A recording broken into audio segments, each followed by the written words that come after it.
Hello learners, welcome to study with Arpit. आज की ये वीडियो बहुत ही ख़ास है। ये वीडियो ख़ास इसलिए है क्योंकि आज हम लोग इस वीडियो में जीके के बहुत ही इम्पोर्टेंट क्वेश्चंस को डिस्कस करने वाले हैं। इस वीडियो में हमें 30 क्वेश्चंस दिए होंगे जिसके ऑप्शंस भी दे रखे होंगे। तो हमें अपने 30 के 30 क्वेश्चंस को सॉल्व करना है और आपको अपना आंसर मुझे कमेंट में भी बताना है, ठीक है। और ये वो सारे क्वेश्चंस हैं जो अक्सर एग्ज़ाम्स में पूछे जाते रहते हैं।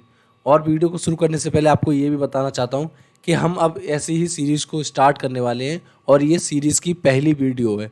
तो बहुत ही बेसिक वीडियो है, बहुत ही कॉमन वीडियो है। अगर कोई भी गलती होगी तो मैं इसको सुधारूंगा। आप लोग कमेंट में बताइए और मुझे सजेशंस दीजिए कि किस तरीके से मैं आगे और इम्प्रूव कर सकूँ, ठीक है। और मैं आपको बताना चाहता हूँ कि ये बस पहली वीडियो है और आने वाली वीडियोज़ में हमें आपको series wise, topic wise, chapter wise और subject wise general knowledge questions देखने को मिलेंगे। मतलब अगर मैंने किसी एक पार्टिकुलर सब्जेक्ट को पकड़ लिया है, जैसे मान लीजिए मैंने मैथ्स को ले लिया, तो मैथ्स का किसी एक टॉपिक पर पूरे के पूरे जितने भी क्वेश्चंस अब तक आए हुए हैं प्रीवियस ईयर किसी भी कॉम्पिटिटिव एग्जाम में या आने की प्रोबेबिलिटी है, वो सारे क्वेश्चंस को हम लोग यहाँ डिस्कस करेंगे। या मान लीजिए अगर किसी ज्योग्राफी का किसी बहुत ही इंपॉर्टेंट टॉपिक है जिस पर क्वेश्चंस बहुत अक्सर आते रहते हैं, तो उसी पूरे टॉपिक पर मैं पूरी की पूरी वीडियो सीरीज़ लाऊंगा। और ये सब तभी पॉसिबल हो सकता है जब आप लोग हमें शेयर कर मतलब सपोर्ट करेंगे, ठीक है। तो सपोर्ट करने के लिए आपको बस करना इतना है, वीडियो को पूरा देखना है और अपने आंसर को कमेंट में बताना है, जिससे मैं भी जान सकूं कि लोग इंटरेक्टिव हो पा रहे हैं। वीडियो को लाइक करना है, चैनल को भी सब्सक्राइब करना है क्योंकि अभी अभी नई नई जर्नी शुरू हुई है। तो आपकी सपोर्ट की बहुत ज़्यादा ज़रूरत है। तो चैनल को सब्सक्राइब कीजिएगा और वीडियोज़ को जितना ज़्यादा शेयर कर सकें अपने दोस्तों के साथ शेयर कीजिएगा, क्योंकि अगर आप जितना ज़्यादा शेयर करेंगे उतनी ज़्यादा बूस्ट मिलेगी वीडियो को, जिससे कि लोगों तक पहुंच पाएगी और उनका भी फ़ायदा हो पाएगा, ठीक है। तो बस यही सब बताना था आपको और अब शुरू करते हैं अपनी आज की वीडियो पहले क्वेश्चंस के साथ। तो अपना पहला क्वेश्चन आ गया अपनी स्क्रीन पर। क्वेश्चन नंबर फर्स्ट है, name of the first university of India. मतलब इंडिया की सबसे पहली यूनिवर्सिटी का नाम बताना है। आपके पास ऑप्शंस हैं, Nalanda university, B Takshashila university, C Jawahar university, D Dronacharya university. तो आपको अपना आंसर कमेंट में आपने लिख दिया होगा। अब मैं आपको आंसर बताता हूँ इसका करेक्ट आंसर है नालंदा यूनिवर्सिटी। तो Nalanda university is the first university of India. आगे बढ़ते हैं क्वेश्चन नंबर 2 की तरफ। Question number 2, name of first foreign recipient of Bharat रत्न।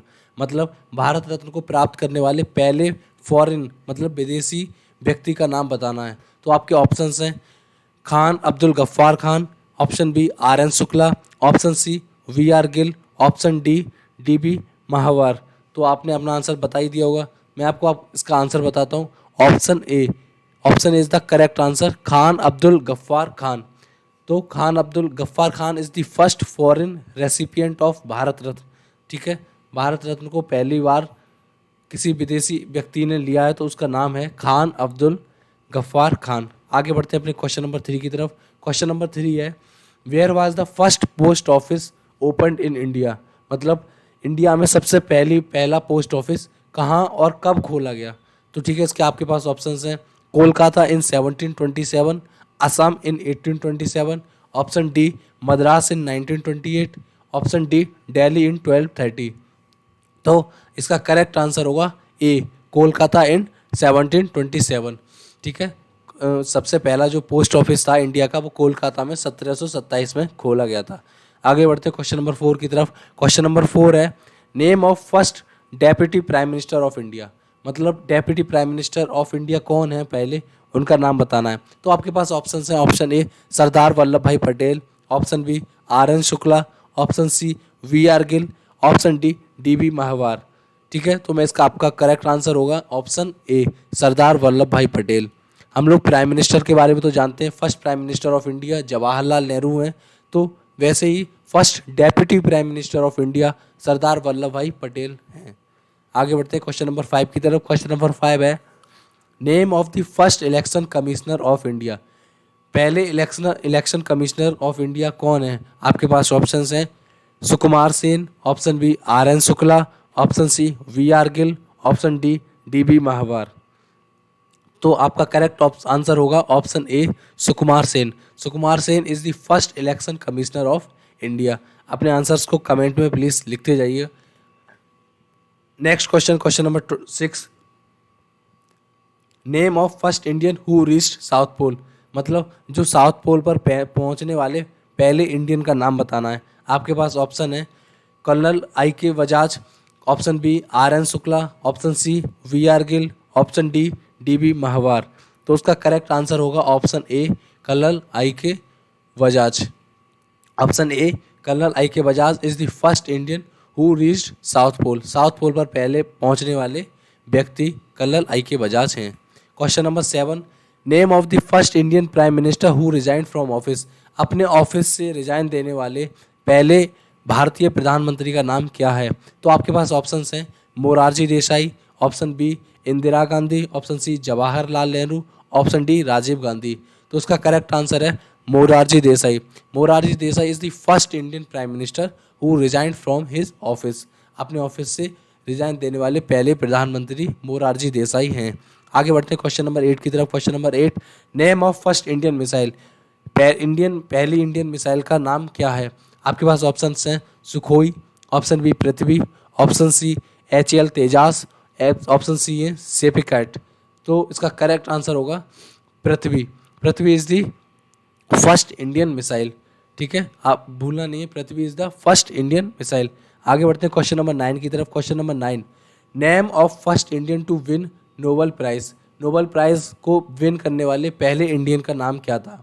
तो आपके पास ऑप्शन है V R Gill, R N Shukla, option C Rabindranath Tagore और ऑप्शन डी डी बी महावर। तो इसका करेक्ट आंसर होगा option C Rabindranath Tagore is the first Indian to win Nobel prize. Nobel prize को सबसे पहली बार प्राप्त करने वाले व्यक्ति रविंद्रनाथ टैगोर हैं। आगे बढ़ते हैं क्वेश्चन नंबर 10 की तरफ। Question number 10, first scientist of India to get Nobel prize in economics. Economics के क्षेत्र में सबसे पहली बार भारतीय साइंटिस्ट कौन है जिसने नोबेल प्राइज को प्राप्त किया।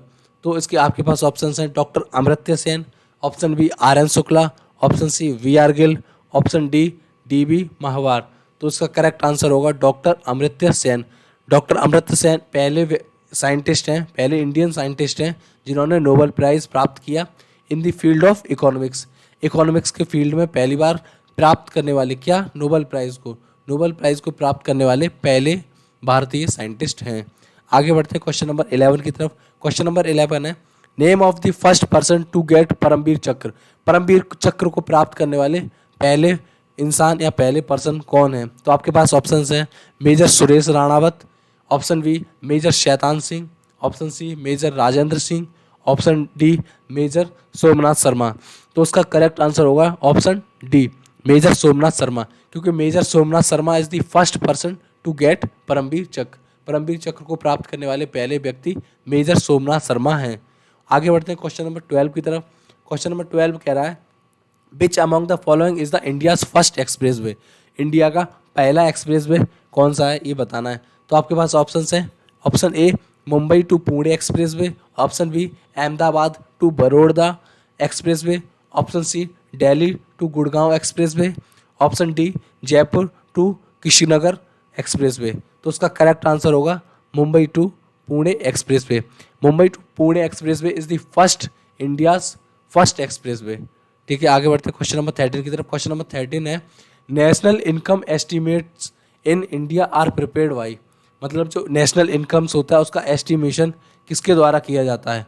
तो आपके पास ऑप्शन है planning commission, option B reserve bank of India यानी कि RBI, option C central statistical organisation या ऑप्शन डी इंडियन स्टैटिस्टिकल और इंस्टीट्यूट। तो इसका करेक्ट आंसर होगा option C central statistical organisation. यही इनकम एस्टिमेशन करती है, नेशनल का इनकम एस्टिमेशन इसी के द्वारा प्रिपेयर किया जाता है। आगे बढ़ते हैं क्वेश्चन नंबर 14 की तरफ। क्वेश्चन नंबर 14 है the tropic of cancer does not passes through which of these in Indian state. मतलब जो कर्क रेखा होती है, ट्रॉपिक ऑफ कैंसर जो कर्क रेखा होती है वो हम जानते हैं 7 स्टेट अपने भारत के 7 राज्यों से होकर गुजरती है। पर इसमें पूछा है कि कौन इसमें से कौन सा राज्य है जिससे होकर नहीं गुजरती है। तो आपके पास ऑप्शन है Madhya Pradesh, option B West Bengal, option C Rajasthan, option D Orissa. तो इसका करेक्ट आंसर होगा उड़ीसा। उड़ीसा से जो कर्क रेखा है या टॉपिक ऑफ कैंसर है वो होकर नहीं गुजरती है। आगे बढ़ते हैं क्वेश्चन नंबर 15 की तरफ। क्वेश्चन नंबर 15 है the purest form of iron, सबसे शुद्ध आयरन की मतलब लोहे की सबसे शुद्ध फॉर्म कौन सी होती है? तो आपके पास ऑप्शंस हैं wrought iron, steel, option C pig iron, option D nickel steel. तो इसका करेक्ट आंसर होगा option A wrought iron. Wrought iron is the purest form of iron. Wrought iron ये सबसे शुद्ध फॉर्म है आयरन की। आगे बढ़ते हैं क्वेश्चन नंबर 16 की तरफ। क्वेश्चन नंबर 16 है the working principle of washing machine is, मतलब वॉशिंग मशीन का वर्किंग प्रिंसिपल क्या है? तो आपके पास ऑप्शन है reverse osmosis, option B diffusion, option C centrifugation या ऑप्शन डी डायलिसिस। तो इस क्वेश्चन का करेक्ट आंसर होगा centrifugation. Centrifugation is the working principle of washing machine. Washing machine में यूज होने वाला वर्किंग प्रिंसिपल सेंट्रीफ्यूगेशन है। आगे बढ़ते हैं क्वेश्चन नंबर 17 की तरफ। क्वेश्चन नंबर 17 है hydrogen bomb is based on principle of, मतलब जो हाइड्रोजन बॉम्ब होता है वो किस प्रिंसिपल पर बेस्ड है? आपके पास ऑप्शंस हैं nuclear fission, option B nuclear fusion, option C natural radioactivity और option D artificial radioactivity. तो इस क्वेश्चन का करेक्ट आंसर होगा nuclear fusion. Nuclear fusion is the principle on which hydrogen bomb is based. ठीक है, मतलब nuclear fusion पर ही based होती है हाइड्रोजन बॉम्ब का प्रिंसिपल। आगे बढ़ते हैं क्वेश्चन नंबर 18 की तरफ। क्वेश्चन नंबर 18 कह रहा है union budget is always presented in आपके पास ऑप्शन हैं the Lok Sabha, the Rajya Sabha, option C joint session of the parliament, option D meeting of the union cabinet. तो इस क्वेश्चन का करेक्ट आंसर होगा दी लोकसभा। जो यूनियन बजट होता है वो हमेशा लोकसभा में पारित किया जाता है या पास किया जाता है। ठीक है, the union budget is always represented first in the Lok Sabha. Lok Sabha में ही सबसे पहले यूनियन बजट को पेश किया जाता है। आगे बढ़ते हैं अपने क्वेश्चन नंबर 19 की तरफ। क्वेश्चन नंबर 19 है the blue colour of clear sky is due to, जो आसमान का जो ब्लू कलर होता है वो किस वजह से होता है, कौन से फेनोमेना की वजह से होता है? तो आपके पास ऑप्शंस हैं diffraction of light, option B dispersion of light, option C reflection of light और या option D Rayleigh scattering.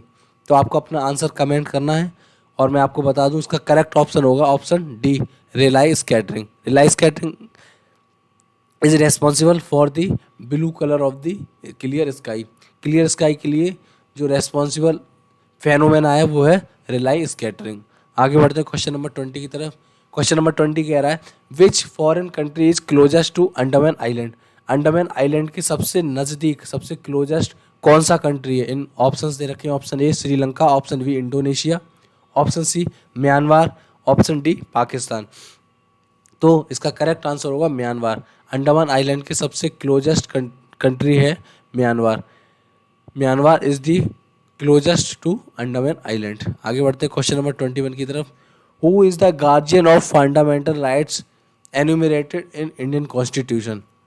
Indian constitution में जो एन्यूमरेटेड फंडामेंटल राइट्स हैं उसका गार्जियन कौन है?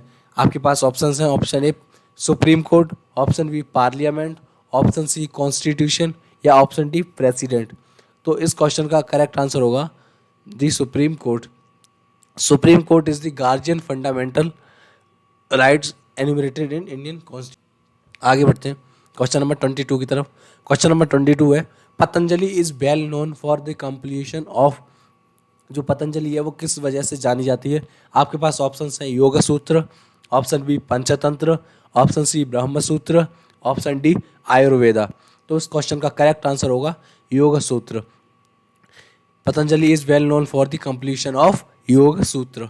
आगे बढ़ते हैं क्वेश्चन नंबर 23 की तरफ। क्वेश्चन नंबर 23 कह रहा है India lies in the hemisphere, मतलब इंडिया किस हेमिस्फीयर के किस पार्ट में लाई करता है? तो हमारे पास ऑप्शंस हैं north and eastern, option B southern and eastern, option C northern and western, option D है साउदर्न एंड वेस्टर्न। तो इस क्वेश्चन का करेक्ट आंसर होगा नॉर्दर्न एंड ईस्टर्न, क्योंकि जो हमारा इंडिया होता है वो ग्लोब के ऊपर वाले पार्ट में ऊपर ही, जैसे मान लिया ये ग्लोब है, ठीक है, और ये बीच से कटा हुआ है, ठीक है, तो यहाँ पर हमारा इंडिया यहाँ पर लाई कर रहा होता है। तो हम लोगों को पता है कि ये यहाँ पर ईस्ट होता है, यहाँ पर वेस्ट होता है और यहाँ पर नॉर्थ होता है और यहाँ साउथ होता है। तो हमारा जो इंडिया है वो किस हेमिस्फीयर में लाई कर रहा है? नॉर्थ ईस्ट हेमिस्फीयर में लाई कर रहा है। इसी वजह से India lies in the hemisphere northern and eastern. तो इस क्वेश्चन का यही करेक्ट आंसर है। आगे बढ़ते हैं क्वेश्चन नंबर 24 की ओर। क्वेश्चन नंबर 24 कह रहा था place of origin of an earthquake is called, मतलब जहाँ पे भी अर्थक्वेक ओरिजिनेट कर रहा है, यानी कि जहाँ से अर्थक्वेक या भूकंप आ रहा है उस जगह को हम लोग क्या बोलते हैं। तो आपके पास ऑप्शन है एपी सेंटर, ऑप्शन बी सेस्मर, option C focus, option D amphidromic point. ठीक है, तो इसका करेक्ट आंसर होगा focus. Focus is the place where from the origin of earthquake takes place. ठीक है, तो वो उस जगह को हम लोग फोकस बोलते हैं जहाँ से अर्थक्वेक क्या कर रहा है, ऑरिजिनेट करने वाला होता है या ऑरिजिन कर रहा होता है। आगे बढ़ते हैं क्वेश्चन नंबर 25 की तरफ। हु कंपोज द गायत्री मंत्र, गायत्री मंत्र का कंपोजिशन किसने किया है। आपके पास ऑप्शंस हैं, option A Vishwamitra, option B Vashishtha, option C Indra, option D Parikshit. तो इस क्वेश्चन का करेक्ट आंसर होगा Vishwamitra, option A. Option A Vishwamitra is the correct answer. Vishwamitra compose the Gayatri mantra. आगे बढ़ते हैं अपने क्वेश्चन नंबर 26 की तरफ। और question number 26 the speed of light will be minimum while passing through, मतलब इस लाइट की स्पीड कब मिनिमम होगी, जब मतलब किस मीडियम से पास कर रही होगी तब लाइट की स्पीड मिनिमम होगी। तो आपके पास ऑप्शन हैं, option A water, option B vacuum, option C air, option D glass. तो इसका करेक्ट ऑप्शन होगा ऑप्शन डी ग्लास, क्योंकि ग्लास ही डेंसर मीडियम है और हम जानते हैं जब भी लाइट रेयर मीडियम से डेंसर मीडियम की तरफ जाती है तो उसकी स्पीड मिनिमम या कम हो जाती है। तो यहाँ पर और जो दे रखे हैं, जो मीडियम दे रखे हैं वो इतने ज़्यादा डेंसर नहीं है जितना ज़्यादा डेंसर गिलास है। तो गिलास में जाने के बाद जो इस लाइट की स्पीड होगी वो मिनिमम हो जाएगी। आगे बढ़ते हैं क्वेश्चन नंबर 27 की तरफ। क्वेश्चन नंबर 27 है the constitution of India borrowed the scheme of Indian federation from the constitution of, मतलब जो इंडियन फेडरेशन की जो स्कीम है उसको इंडियन कॉन्स्टिट्यूशन में किस और देश के कॉन्स्टिट्यूशन से हम लोगों ने बोरो किया है, मतलब हम लोगों ने दूसरे किस कंट्री के कॉन्स्टिट्यूशन से अपने इंडियन कॉन्स्टिट्यूशन में उसको इम्प्लीमेंट किया है। किसको, स्कीम ऑफ इंडियन फेडरेशन को। तो आपके पास ऑप्शन है, option A USA, option B Canada, option C United Kingdom, option D Ireland. तो इस क्वेश्चन का करेक्ट ऑप्शन आंसर है ऑप्शन बी कनाडा। ठीक है, the constitution of India borrowed the scheme of Indian federation from the constitution of Canada. आगे बढ़ते question number 28 where is RAM located. हम जानते हैं रैम होता है रैंडम एक्सेस मेमोरी, तो वो कंप्यूटर के किस पार्ट में लोकेटेड होता है यही पूछा है। तो आपके पास ऑप्शन हैं, option A motherboard, option B expansion board, option C external drive, option D none. तो इस क्वेश्चन का करेक्ट ऑप्शन होगा ऑप्शन ए मदरबोर्ड। ठीक है, तो RAM is located in motherboard. आगे बढ़ते हैं क्वेश्चन नंबर 29 की तरफ। Question number 25 who have the power to decide an election petition. Election petition को डिसाइड करने की पावर किसके पास होती है। तो इसका करेक्ट पहले इसके ऑप्शंस देख लेते हैं। Option A parliament, option B supreme court, option C high courts, option D election commission. ठीक है, तो इसका करेक्ट आंसर होगा option C high court. High court have the power to decide election petition. Election petition को decide करने की power high court के पास होती है। आगे बढ़ते हैं क्वेश्चन नंबर 30 की तरफ और हमारा ये लास्ट क्वेश्चन है the weight of an object will be minimum when it is placed at, मतलब किसी भी ऑब्जेक्ट का जो वजन है वो सबसे मिनिमम कब होगा, जब हम उसको कहाँ पर प्लेस करें, अर्थ पर कहाँ पर प्लेस करें जब उसका जो वेट है वो सबसे मिनिमम होगा। तो आपके पास ऑप्शंस हैं, option A the North Pole, option B the South Pole, option C the equator और option D the centre of the earth.